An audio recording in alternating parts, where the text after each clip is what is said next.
Good morning, Graci. How are you doing today?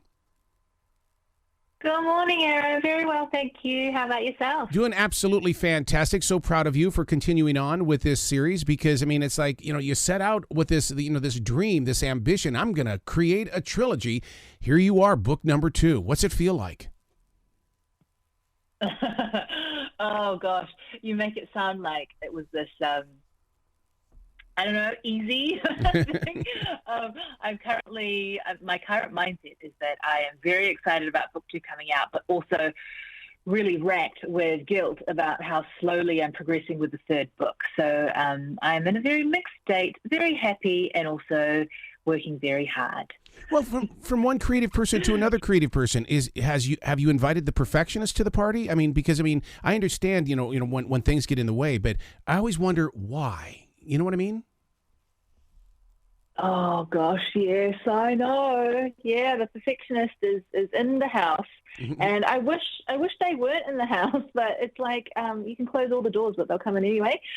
So yeah, maybe that's just part of being a creative, right? Because we know what we want to achieve, we know what that looks like, and so we're just trying and trying and trying to get to that place that we know exists somewhere inside us.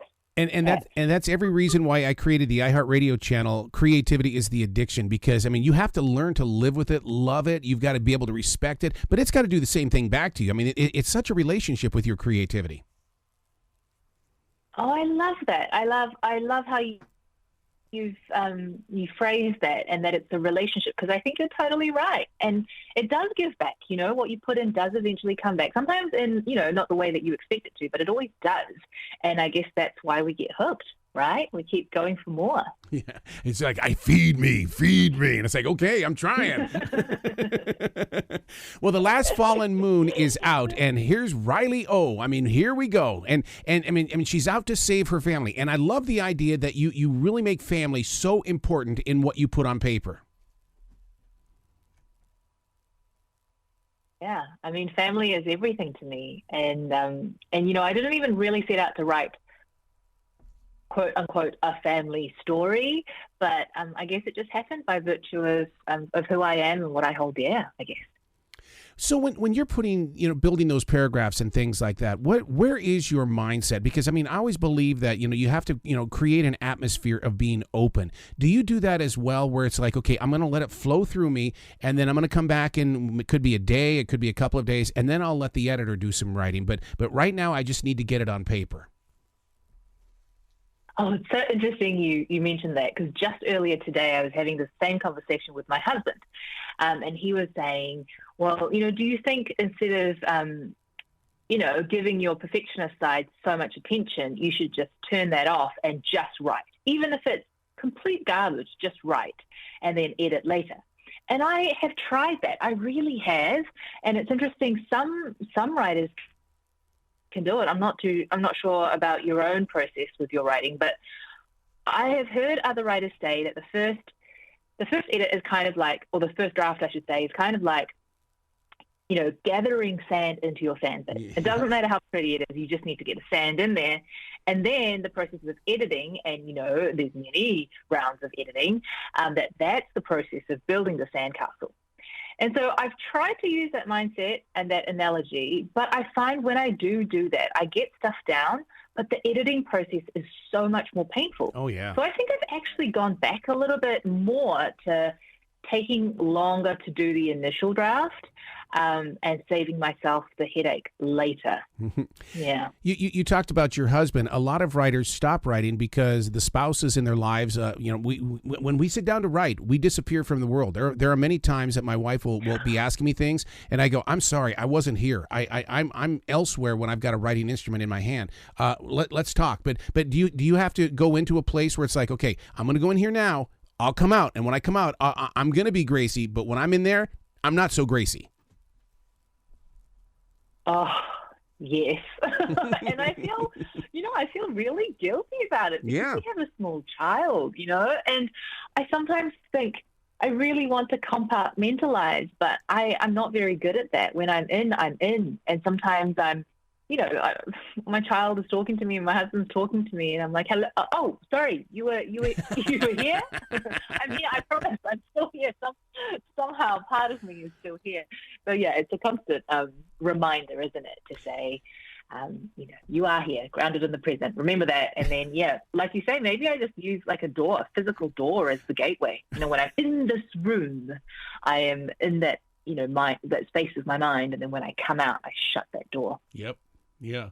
It's such a private place. I love Barnes and Noble, how they opened up the door for me to go on this 2.5-year tour with them to talk with other writers and stuff like that. And I just want writers who are listening to understand, give yourself permission to just be a writer. I mean, because Gracie, there's something about it when you create these paragraphs. It's like what you put in your books. It's magic. We'll call it magic. It does feel like magic, doesn't it? Yeah. And, I guess because I write about magic as well, that interestingly, this is not very related, but kind of related. One of my sisters went to see someone called a spiritual consultant. And I have to say, I was like, what is that? I don't actually know what that is. But anyway, my sister had such a fun time. She said, you should go see her. She was really interesting. So she booked me in for a session, and I went in. And she had somehow figured out that I was a writer.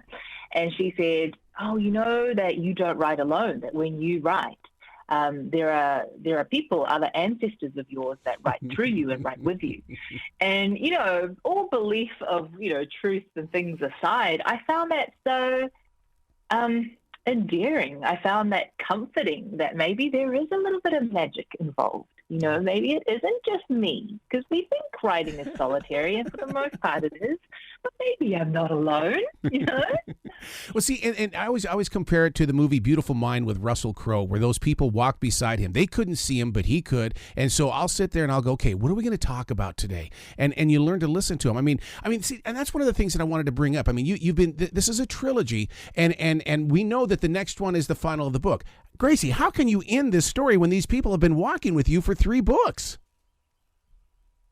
Maybe this is why I'm struggling so much with the 3rd book, because I just don't know how to say goodbye. It's hard to say goodbye to people you spend so much time with, Oh. One of the things that you do is that you're bringing forward Korean mythology. Do you know how much you are the teacher in things like this? Because so many people around the world don't know about the individual countries with their mythology. And I love the fact that you are so open with doing this. Thank you. It's something I enjoy so much, and I'm so grateful that it's been receiving the reception it has. And the funny thing I think about mythology is that it changes with every person. I remember doing research for some of the creatures and stories that appear in the 2 books so far. And I remember being quite confused initially, because the versions I thought were the true, quote unquote, true versions that I'd heard from my parents or my grandmother seemed so different in various retellings. And I remember being worried about portraying these stories accurately. And, it was actually through a lot of conversation with fellow Rick Riordan Presents authors. And what they said to me was that mythology, for a lot of cultures, were passed down orally, and a lot of oral stories change with its storyteller, and that's how it lives on, and it changes to fit the times and fit the circumstances. And when I thought about it like that, I figured, actually, I'm just adding to the tradition, then, aren't I? I'm putting my own spin on it and keeping the stories alive. And that made me feel kind of cool about it. Well, that's so true. And the reason why I say that is because I've read so much about how the elders are passing, they're transitioning right now, but the next generations are not writing. They're not passing those stories forward. And somehow, some way, through writers like yourself, Gracie, we've got to plant that seed to get family traditions and stories to grow forward. Yeah, absolutely. Yeah, I couldn't agree more. We need to keep telling our stories. I wish I could have been a fly on the wall, though, when your imagination turned Dahl into a person who's fascinated with toilets. Did you giggle like a child? What really brought this in? Oh, it's something I've been reflecting on. My agent said to me recently that something I'm currently working on in draft form. She said, there's a lot of toilet humor in there. Maybe we could dial that back a little. I was like, oh my goodness. I obviously just have not escaped my 10-year-old self. And so it just infiltrates all that I write. I don't know what to say about that, really. Is that how old you feel, 10 years old? And the reason, I read somewhere that we're not getting older, our bodies are, but our minds are not. And you have to sit there sometime in your life and say, how old are you? And I said, well, I'm forever 16. And you just said that your writing self is 10. Is that how old you feel? My grandmother, when she was alive, she used to say, I know when you look at me, you just see wrinkles, but I still feel like I'm 21. Yep. And I used to laugh at her because I thought that was so hilarious because she was, a gorgeously wrinkled woman. And now you ask me this question, and I genuinely, I'm in my late 30s now, and I feel 10. I really do. I feel 10. Yeah. It's because I turned 60 in a couple of weeks, and so I have just a little bit of gray in my hair, and I sit there and I'm giggling at this 60-year-old that's seeing me in the mirror because the 16-year-old's going, oh my God, take that stuff out of your hair now. Oh my God, old man, come on. Oh, I love that. You see, time and gravity can take so much from us, but it can't take our spirit. So are you a long-form writer? When you put something like The Last Fallen Moon into story form, do you handwrite it out, or are you behind that computer? No, I'm definitely behind the computer, but, my wrists are really struggling, and I wish I could dictate. I've been thinking about this a lot. I don't know. Do you dictate? Is this something that authors seem to be, and writers are doing these days? Oh my God, I'm struggling with that right now because on my smartphone, I won't sit there and text anything. I use my voice, and so when I get behind this computer, I'm going, I gotta have. I don't want to type anymore. And so I keep blaming myself for being lazy, and it's like, come on, lazy man, let's do this. You got to use those fingers. I think dictation, if it works for you, is the best thing. I've heard great things about productivity of writing and speed of writing and just flow of dialogue and things like that too. Something I've been trying, but you know what? One of the things that is a challenge for me is that a lot of software that does this doesn't recognize a lot of my vowel sounds. It doesn't recognize my accent. And so then I try to put on a North American accent, but it's terrible, you see. And so then that breaks my flow. So then I go back to just typing. Did you know that Mark Twain was one of the very first authors to use dictation as a way of getting his stories out? And there's in his autobiography, he talks about that machine. Oh, no, I did not know this. So maybe the two of us need to take that right step in the right direction and start dictating. Yeah. Maybe if machines can't understand me, maybe I just need to find someone willing to listen to me. See, you can do it. You can do it. Oh, Graci, where can people go and give you lots of love, find out about all of your writing and things like this, and get really super excited about the next book and all that? Oh, well, people can definitely always find me at my website, which is gracikim.com. But if people are interested in social media, I am often on Instagram, sometimes on Twitter, and more recently on TikTok. So lots of various ways that people can get in touch. Do you find yourself, even though things are starting to open up around the world and stuff like that, do you find yourself ever coming to the States to help promote your books? Oh, it's so sad. I was supposed to go last year for The Last Fallen Star and this year again for The Last Fallen Moon, and both opportunities I haven't been able to use. So I'm really, really hoping, fingers crossed, for next year. Mm-hmm. Well, we're definitely looking forward to that because your fans on this side of the planet are definitely, they're there. They're there, and they want to reach out there and touch that person that, that has inspired their imaginations to grow.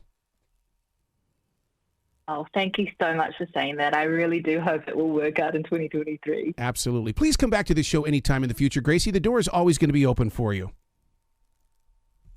Thank you so much, Arrow. You bet. You be brilliant today. You too.